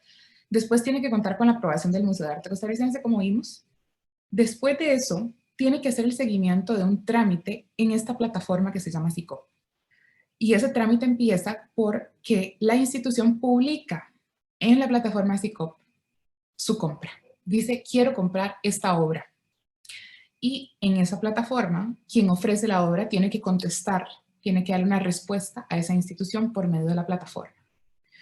Entonces, esto significa que uno tiene que estar pendiente de cuando sale esa publicación de que la institución quiere comprar la obra tal y tal, y el artista presenta toda una documentación, sus cuotas de la caja, su certificación de tal y tal y tal cosa. En esa plataforma sube sus documentos, y después de eso la institución puede, además de eso, pedirle información adicional, y una vez que en esa plataforma la institución da por concluido el trámite y se aprueba, el artista entrega su obra y posteriormente la entrega recibe su pago. El proceso de pago también está regulado, me parece que son 60 días hábiles luego de haber recibido conforme al bien que la institución paga. Entonces es como ustedes pueden imaginar, bastante complicado. Todo el proceso puede durar de 4 a 6 meses. Sin embargo, pasamos a la siguiente. ¿Cómo sé yo que una institución va a comprar? Y esto es muy importante, esto es información que vale oro. Las instituciones están obligadas por ley a decirle a los ciudadanos que van a comprar cada año. Entonces, si por ejemplo, la municipalidad de Cartago, la municipalidad de Esparza, la municipalidad de cualquier municipalidad, cualquier institución pública, quiere comprar obras de arte o tiene que comprar obras de arte por la ley de estímulo a las bellas artes, tiene que publicarlo, tiene que informar a los ciudadanos que va a comprar obras de arte y por cuánto dinero. Cada año, todas las instituciones públicas tienen que publicar su plan de compras. Entonces, en ese plan de compras se dice que van a comprar, tiene que decir obra de arte, tienen que decir por qué esencialmente, y además de eso tienen que decir cuánto dinero van a invertir, porque son fondos públicos y la ley obliga a las instituciones a ser muy claras en qué es lo que van a gastar su presupuesto. Pasa a la siguiente. ¿A dónde se publica este plan de compras? En el Diario Oficial La Gaceta. El Diario Oficial La Gaceta es donde se publican todas las leyes, reglamentos, decretos, informes. Toda la información pública más importante está concentrada en esta página. La pueden consultar entonces, la Diario Oficial La Gaceta, y se publica en el primer mes del año presupuestario, es decir, en el mes de enero. Todas las instituciones del Estado tienen que haber publicado su plan de compras. Pero esto significa que si un artista quiere saber qué instituciones van a comprar ese año para ir a presentar tal vez una oferta al jerarca para ver si el jerarca les quiere comprar una obra, tienen que ir a buscar en la Gaceta, a bucear en la Gaceta, el plan de compras de cada institución. Entonces tienen que ir a buscar, bueno, el ICE, bueno, la Municipalidad de Garavito, bueno, la Municipalidad tal va a comprar obras. Tienen que hacerse una lista para ver cuáles instituciones tienen presupuestado comprar obras de arte, y esto es muy complicado. No hay nada que lo regule ni que lo unifique, y además de eso es esencialmente impredecible, depende de muchos factores anteriores administrativos. Pasa a la siguiente. Entonces, ¿qué debe hacer una institución que quiere o debe adquirir obras? El año antes de comprar una obra de arte, estoy hablando literalmente de un año antes, la institución tiene que presupuestar, tiene que incluir en su presupuesto, el otro año voy a querer comprar una obra, entonces voy a meterle 1.000.000 de colones para comprar una obra, y además de eso tengo que contratar al curador, entonces voy a presupuestar eso para el otro año. Y tiene que recibir aprobación del presupuesto, en este caso de la Asamblea Legislativa. El año que quiere, que ya va a comprar, primero tiene que estar seguro de que le dieron la plata, que la Asamblea Legislativa le aprobó esa plata, y además de eso tiene que entonces publicar en la Gaceta su plan de compra, donde dice que va a comprar una obra de arte por 1.000.000 de colones y que va a comprar servicios curatoriales por tanto dinero. Además de eso tiene que seleccionar la obra que va a comprar, tiene que contratar al curador por medio de SICOP, porque los servicios también se contratan por medio de SICOP, tiene que pedir la aprobación del Museo de Arte Costarricense cuando termine el proceso del primer dictamen, tiene que realizar la compra de la obra de arte por medio de SICOP, y ojalá que el artista esté inscrito, si no tiene que ver a ver cómo hace para que el artista se inscriba en SICOP, para que pueda venderle al Estado hay que estar inscrito en SICOP. Y recibir la obra de arte y después hacer cualquier otro trámite que pueda surgir en el proceso. Pero esto es solamente para la institución. Como ustedes pueden ver, el margen administrativo de comprar una obra de arte es enorme. Es muy complicado comprar una obra de arte porque implica presupuestar 2 cosas, contratar 2 cosas, escoger a un artista, ver que el artista tenga SICOP, y qué hacemos si no tiene, qué pasa si es un artista grande, qué pasa si es un artista grande, querido, importante, qué pasa si el Museo de Arte le quiere comprar a don Felo García o a doña Lola. No los vamos a obligar a ir a meterse a SICOP. Es muy complicado. Este es un sistema que claramente está hecho para adquirir sillas y mesas, pero no está hecho para adquirir obras de arte. Y en otros países las obras de arte están exentas de los procesos licitatorios y de la contratación administrativa por razones obvias. En nuestro país, lamentablemente, no. Esto fue objeto de una queja que yo hice al Ministerio de Cultura y Juventud en el año 2018, justamente por el oficio MAC-DIR 058, donde expliqué la situación que teníamos en este momento.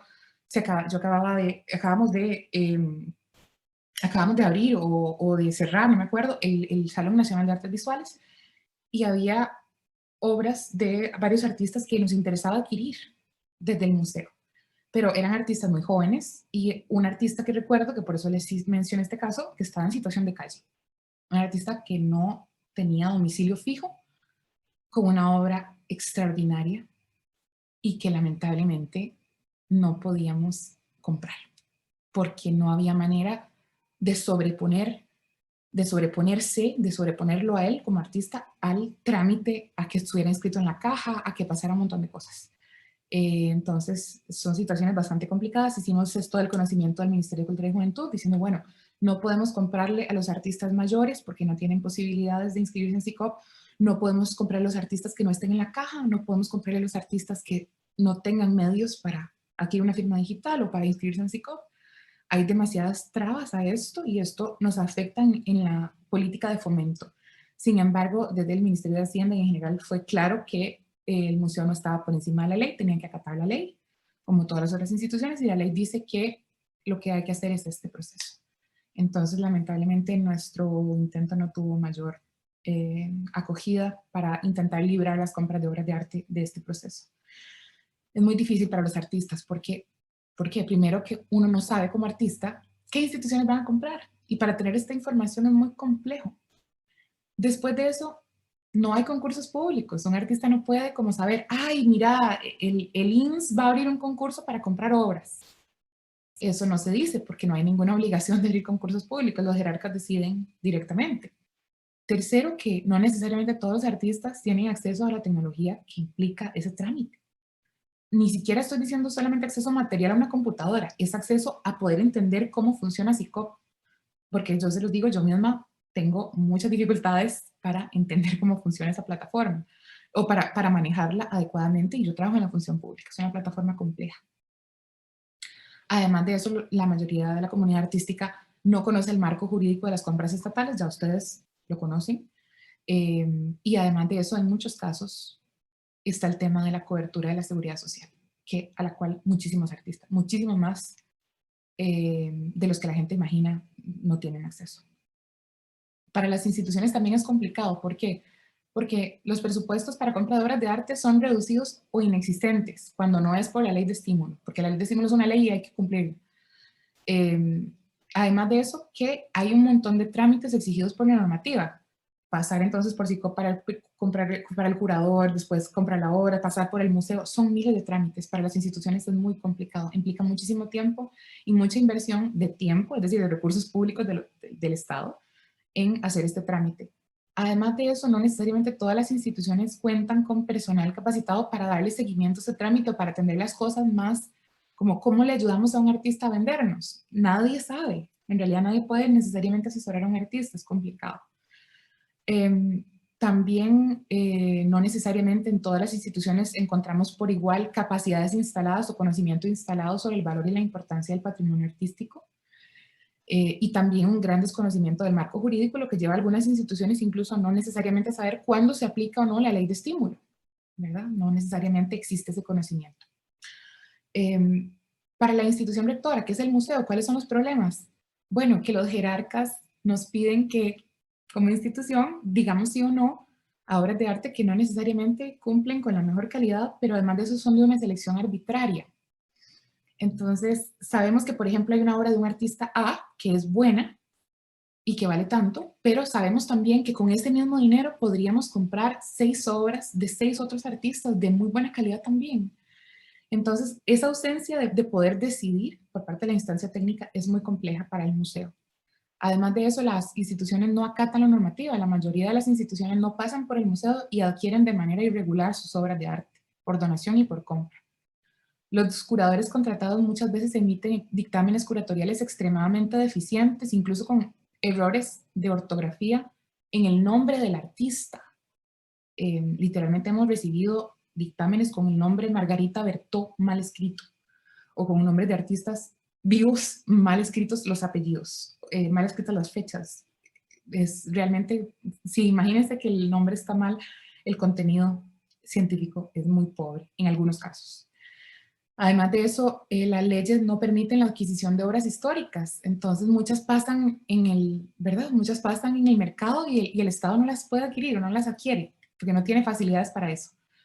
Por ejemplo, que pasa una magnífica obra de Francisco Miguetti o de Zúñiga, o incluso obras más raras como obras de Alex Bierig, y no se pueden comprar porque hay que comprar solamente ciertas obras. Además de eso, el museo no tiene ningún presupuesto para cumplir su misión orgánica como coleccionista y no existe en el museo ningún recurso humano dedicado al seguimiento y supervisión de colecciones. Eso se hace actualmente desde la dirección del museo. Pasa a la siguiente. Y con esto, literalmente les estoy diciendo la verdad. Esto es que el presupuesto solicitado del Museo de Arte Costarricense para el año 2021 fue 40 millones de colones. Esto fue la solicitud que se hizo desde la dirección del museo y su junta administrativa para el presupuesto, y lo aprobado por la Asamblea Legislativa para compra de obras de arte por parte del museo es de 0 colones para el año 2021. El museo no puede comprar ni siquiera una obra de arte. Es una situación complicada para una institución cuya misión orgánica es esencialmente coleccionar. Pero bueno, este es el estado de la situación en donde estamos actualmente. Recapitulamos: compra, donación, legado, traslado. No vamos a hablar, traslado es cuando pasa una obra de una institución a otra, pero eso no es una verdadera adquisición porque ya es del Estado. Entonces vamos a hablar muy brevemente de donaciones y legados. Las donaciones y legados son esas otras dos formas de adquisición que tiene el Estado, pero cada una también tiene un proceso administrativo que a veces también se torna engorroso. El primero es que el artista debe seleccionar, o el artista, o el coleccionista, o el propietario de la obra que quiera hacer una donación a la institución, debe de seleccionar qué obra quiere donar y debe ofrecerla por medio de un documento. No sirve un ofrecimiento verbal. Si no hay una carta, el trámite no puede iniciar. Entonces, el artista hace la carta de ofrecimiento, hay dos opciones. Uno es ofrecérselo al Museo de Arte Costarricense o ofrecérselo a cualquier otra institución. Si se lo ofrece al Museo de Arte Costarricense, que es la línea que lleva abajo, pasa directamente a la Junta del Museo. Pero si se lo ofrece a otra institución, tiene que llegar al jerarca, el jerarca tiene que aprobarlo y contratar un curador para que haga un dictamen externo. Entonces, aunque sea una donación, aunque sea un regalo, el Estado le toca pagar a un curador para aprobarlo. Luego, en ambas situaciones, los ofrecimientos llegan a la junta directiva del museo, la junta administrativa del museo, em, solicita al interno del museo crear un dictamen curatorial, que ese lo crea el curador de colecciones del museo, que es el que se va a contrastar. Es el mismo proceso que para la adquisición, se ocupan los dos dictámenes. Entonces, el siguiente paso es que la junta, con respecto a esos dos dictámenes y la carta de ofrecimiento, toma una decisión. Esa decisión ellos la toman por un acuerdo que se hace físico y se notifica a la institución. Y luego, cuando el acuerdo ya fue aprobado, la institución que va a adquirir por donación tiene que realizar un acta de donación, que es un documento en el cual se estipulan todas las características del ingreso. Quién era el propietario anterior, cuáles son las indicaciones, el estado de conservación. Son varios pasos que tienen que estar ahí, que incluso para algunas instituciones era de desconocimiento el acta de donación. Cuáles son los contenidos, y finalmente el bien, ya una vez inscrito, aprobado por el museo y con los documentos correctos, se puede inscribir en el Ministerio de Hacienda, se le asigna una placa y quiere decir que ya forma parte del patrimonio artístico del Estado. Otro proceso es el del legado. Bueno, doña Sofía, como comenté. Bueno, el legado tiene un caso extraño. El legado es cuando una persona por voluntad testamentaria decide dejarle algo a alguna institución, sea el museo o sea cualquier otra institución. Esto quiere decir que eso va a entrar en vigencia una vez el propietario fallezca. Y eso va a pasar a manos de terceros. No es ni la institución ni el artista, sino que van a mediar abogados y una serie de trámites administrativos de los cuales hay varias dificultades que ya va a explicar ella, Sofía. Muchas gracias, Rafael. Bueno, voy a recapitular brevemente lo que acaba de presentar Rafael.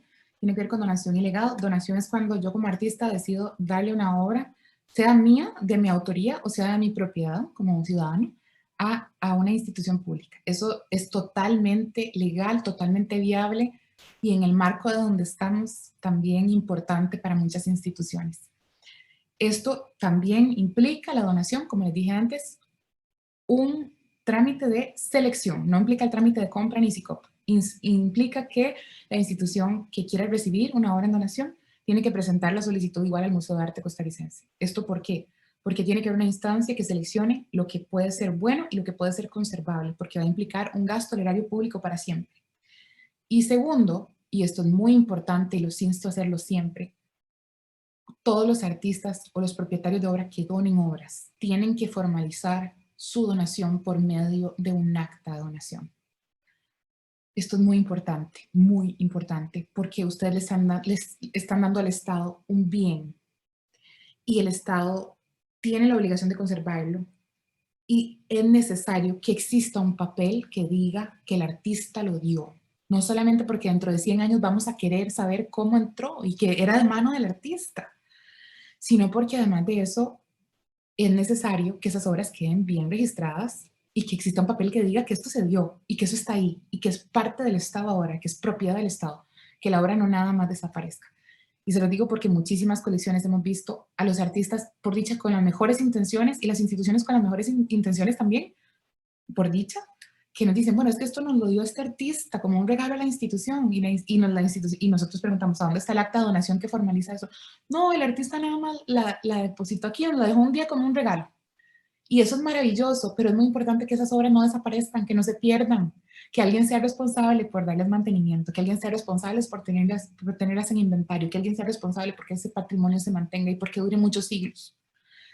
Eso es muy importante. Entonces, cuando ustedes quieran hacer una donación al Estado, sea de obras de su autoría o sea de obras de otros artistas que ustedes tienen en sus colecciones, es necesario que firmen un acta de donación. Y se lo digo porque incluso en la colección del Museo de Arte Costarricense de décadas pasadas, lamentablemente la mayoría de obras estuvieron en una situación irregular porque nadie sabía de dónde venían. Y no existieron, en el pasado, inventarios del todo, incluso para colecciones tan importantes y tan grandes como la del Museo de Arte Costarricense.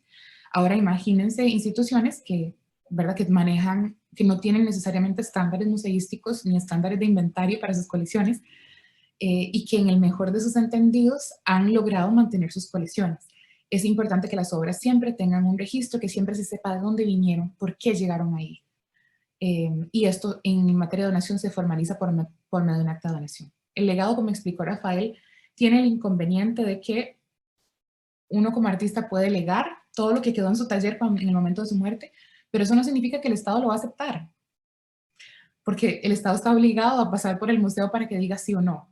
Y si dentro del taller quedó una obra que, bueno, el museo dijo, no, esta obra no se puede aceptar, es de muy mala calidad, o es un papel que no se puede conservar porque se está destruyendo, no la vamos a aceptar, ¿qué pasa con esa obra? Queda en un limbo legal.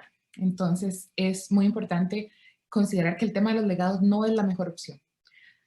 Para legar algo como patrimonio público es más importante o es más útil pasar por la figura de la donación que del legado, sea por uno mismo como autor, sea por sus herederos que lo den como una donación al Estado. Hoy teníamos una última parte que íbamos a presentar, que era qué pasa con las obras una vez que son adquiridas por el Estado, cómo se supervisan, cuáles son los procesos de transparencia del Museo de Arte Costarricense que hemos implementado desde el año 2018. El museo no tenía antes de esta fecha un procedimiento, una normativa, regulaciones técnicas para ordenar las colecciones del Estado, ni siquiera existían inventarios del Estado y hemos estado trabajando estos últimos años en eso. No lo vamos a presentar ahora porque el tiempo apremia y nos hemos extendido un poquito mucho sobre el tema de la adquisición. Lo vamos a dejar para otro momento. Si quisiéramos escucharles, porque es posible que existan muchas preguntas al respecto de lo que hemos explicado hoy, que tienen que ver con la adquisición por donación, por compra, la normativa, en específico la ley de estímulo a las bellas artes. Antes nada más voy a hacer unas breves conclusiones sobre lo que estuvimos viendo.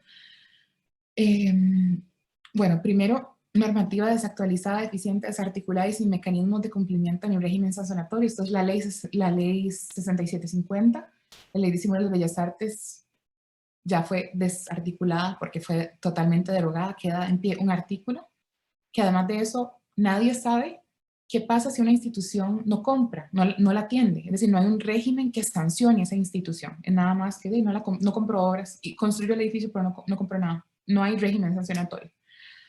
Los presupuestos para patrimonio, para comprar obras de arte, son considerados literalmente como un gasto superfluo por parte de las instancias que aprueban el patrimonio, en particular la Asamblea Legislativa. Literalmente está dentro de las partidas que están restringidas como, por ejemplo, capacitación, actividades sociales, lo que uno entiende, ¿verdad? O son fiestas o recepciones o lo que sea, son actividades sociales, son gastos superfluos que se pueden evitar, pero lamentablemente también por la incomprensión y por la falta de educación cultural y la falta de educación en general, muchas veces las instancias que tienen que tomar la decisión sobre los presupuestos consideran que el patrimonio es un gasto superfluo y esto se ve reflejado en los presupuestos de las instituciones. Los procesos para adquisición, como ustedes vieron, son de una tramitología absolutamente excesiva y no permite la conformación de un patrimonio artístico de calidad, porque además de eso no hay filtros todavía adecuados para ese patrimonio. Los incentivos fiscales para el mecenazgo no existen, es decir, no hay mecanismos para que las empresas privadas puedan bajar sus impuestos o su carga impositiva si hacen compra de obras importantes y las donan al museo o a otra institución, al Estado como patrimonio, eso no existe. Y por supuesto que la infraestructura y los recursos para la conservación no existen, están absolutamente ausentes de la mayoría de presupuestos de la República y mucho más en estas condiciones actuales. Con esto cerramos, sé que es un panorama un poco complicado, sí sé que es un panorama difícil, créanme, es el pan de cada día del Museo de Arte Costarricense con las instituciones, estamos viendo cómo ayudamos a que las obras duren y que las podamos disfrutar, que se puedan disfrutar. Y esa es mi aspiración, que este patrimonio que se ha construido durante un siglo esté ahí dentro de 5, dentro de 10 siglos y que todavía la gente las pueda disfrutar y que la gente pueda entender lo que estábamos viviendo ahora, lo que los artistas estaban haciendo y produciendo ahora dentro de 10 siglos. Y yo entiendo la responsabilidad de ese trabajo, estamos haciendo lo mejor que podemos, pero lamentablemente las circunstancias y el contexto no necesariamente son los mejores. Creo que ustedes ya entendieron que en gran parte lo debemos a una normativa muy restrictiva y al mismo tiempo lacunaria.